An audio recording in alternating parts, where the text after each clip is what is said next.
අද මන්ඩේ වර්කවුට් එකෙන් පස්සේ ගෙදර ඇවිල්ලා මම ඉව්වා. දැන් පෙන්වන්න යන්නේ මොනවද හැදුවේ කියලා. මස් මාළු සාමාන්‍යයෙන් මං ගත්තහම මේ වගේ මැරිනේට් කරලා පොඩි බොක්සස් වල දාලා මං ෆ්‍රීස් කරනවා. ඉතින් එහෙම ෆ්‍රීස් කරපු තලපත් මාළු ටිකක් තමයි මම මේ පෙන්වන්නේ. අද තලපත් මාළු ටික හදන්න මේ දේවල් තමයි මං අද ලෑස්ති කරගත්තේ. ඉතින් ඉස්සල්ලාම තලපත් ටික මේ වගේ මැටි හට්ටියකට දාලා ලිප පත්තු කරලා රත් වෙද්දී මම ඒකට ලූණු එකතු කරා. ලූණු ගෙඩි භාගයක් වගේ තමයි එකතු කරේ. ඊළඟට සුදු ලූණු කපලා. මම ගොඩාක් සුදු ලූණු දානවා කෑම වලට. ඉතින් අවුමිරිස් චුට්ටකුත් ඔන්න එකතු කරගත්තා. අර පිංචයි ගොරක කෑලි දෙකකුත් එකතු කරා. හට්ටිය රත් වෙලා වැඩි නිසා මම ගින්දර ටිකක් අඩු කරගත්තා. මේ එකතු කරන්නේ පොල් තෙල් වලින් මේ සැහැන්දා. කහ කුඩු තේ හැඳි භාගයක් එකතු කරා. ඒ වගේම මිරිස් කුඩු තේ හැන්දක ප්‍රමාණය එකතු කරා. ඒ හා සමානවම ගම්මිරිස් කුඩුත් එකතු කරගත්තා. ලුණු කුඩු තේ හැන්දෙන් භාගයක් වගේ තමයි මම මේකට එකතු කරගත්තේ. ඔන්න කුරුදු පොත්තකුත් මම මේකට එකතු කරගත්තා. ඉතින් මේක දැන් හස්ති ලාවට රක්කෙද්දී මේක හොඳට මේ වගේ කවලම් කරගන්න ඕනේ. ඒ මූඩියකින් වහලා විනාඩි 2කින් විතර ආයමත් ඇරලා මේ විදියට හොඳට කවලම් කරගන්න. මේ කවලම් කරද්දි මේකේ තියෙන 3-5 ಜಾති ඔක්කොම මේ මාළුවෙකට අල්ලනවා. ඊට මම වතුර කෝප්පයක් මේකට එකතු කරා. එකතු කරලා හොඳට කවලම් කරන්න ඕනේ. ඉතින් මේ වෙලාවේ මම ගින්දර තියලා තියෙන සාමාන්‍ය මට්ටමේ. පේනවනේ. හොද්ද හොඳට උතුරනවා. ඉතින් මේ වගේ හොඳට කවලම් කර කර තමයි මම මේ තලපත් එක හදාගන්නේ. හොද්ද උතුරාගෙන එද්දී විනාඩි 10කට 15කට පස්සේ මං චුට්ටක් ගින්දර අඩු කරනවා. ගින්දර අඩු කරාම හොද්ද මෙන්න මේ ප්‍රමාණයට එනවා.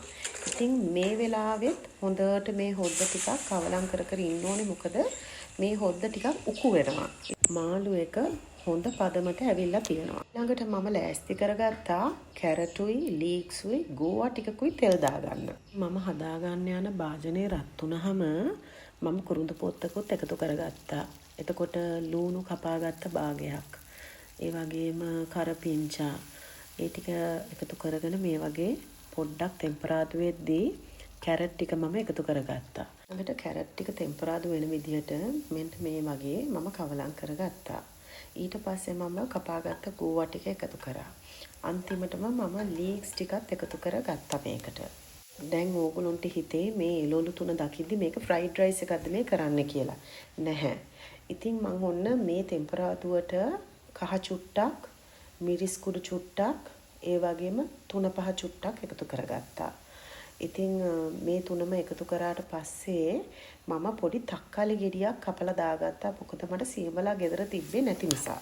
මේක හොඳට ටෙම්පරාදු වෙනකන් මේ විදිහට 3-5 හොඳට අල්ලනකන් මේ එළවලු වලට මේක ටෙම්පරාදු කරගත්තා. මේ වගේ එළවලු ටෙම්පරාදු කරනවා නම් හොඳටම ටෙම්පරාදු කරගන්න. ඉතින් පස්සේ මම මේකට වේලිච්ච මිරිස් කරල් දෙකකුත් එකතු කරගත්තා. මේක මම විනාඩි 3ක් විතර වහලා උයාගත්තා අඩු ගින්දරේ. මොකද මේ එළවලු ටික හොඳට ටෙම්පරාදු වෙන්න ඕනේ නිසා. අන්තිමට මම මේකට කෑලි මිරිස් චුට්ටක් එකතු කරගත්තා. කෑලි මිරිස් ටික එකතු කරගත්තට පස්සේ ලිප නිවලයි මේ විදියට කවලම් කරගන්න ඕනේ. ඊළඟට මම හදන්න පටන් ගත්තේ පරිප්පු හොද්දක්. පරිප්පු ටික හොඳට හොදලා අරගෙන ඒකට ලූණු, සුදු ලූණු, කරපිංචා, ලුණු තේ හැඳි භාගයක්, කහ කුඩු තේ හැඳි භාගයක්, මිරිස් කුඩු තේ හැඳි භාගයක් එකතු කර ගන්නවා. මම පරිප්පුව ටිකක් හදන්නේ වෙනස් විදිහකට. ඉතින් මේ කලමනා ඔක්කොම ටික දාලා වතුරත් එකතු කරගෙන මම මේක ලිපේ තියනවා මෙන්න මේ විදියට උතුරන ප්‍රමාණයට. මම මේ පරිප්පුව උතුරද්දි වේලිච්ච මිරිස් කරල් දෙකකුත් එකතු කරනවා. පරිප්පුව හදන අතරතුරේ මම හාල් ටිකක් ලිපේ තියාගත්තා. පරිප්පුවේ හොද්ද හොඳට තියෙන නිසා මම මේකටම පිටිකල පොල් කිරි මේ සැහැඳි එකහමාරක්ම එකතු කරගත්තා.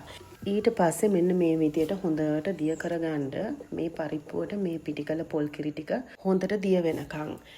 මේකේ පාට පොඩ්ඩක් මදි කියලා හිතුණා. රස චුට්ටක් අඩුයි කියලා හිතුණා. ඒක නිසා මම මිරිස් කුඩු පොඩ්ඩකුයි ලුණු චුට්ටකුයි දාගත්තා. මේ පරිප්පුවේ මගේ සීක්‍රට් ඉන්ග්‍රීඩියන්ට් එක තමයි සූදුරු. සූදුරු ටිකකුයි මම අන්තිමට එකතු කරගන්නවා කෑලි මිරිස් ටිකකුයි. ඉතින් මෙන්න මේ විදියට තමයි මම පරිප්පුව අද හදාගත්තේ. උණු බත් ටිකකට දැන් උයාගත්ත කෑම ටික බෙදා ගන්නයි ඔන්න හදන්නේ. පරිප්පුයි, මාළු මිරිසට, ඒ වගේම මම ගෝවයි, කැරටුයි, ලීක්සුයි එකට තෙල් දාපු බැදුම, බිත්තරේකුත් ඔන්න බැදගත්තා රස ටිකක් වැඩි කරගන්න. ඉතින් බොහෝමත්ම ස්තුතියි අද මම මේ උයපු කෑම වේල ආදරෙන් බලන් හිටියට. හැමෝටම ගොඩක් ආදරේ.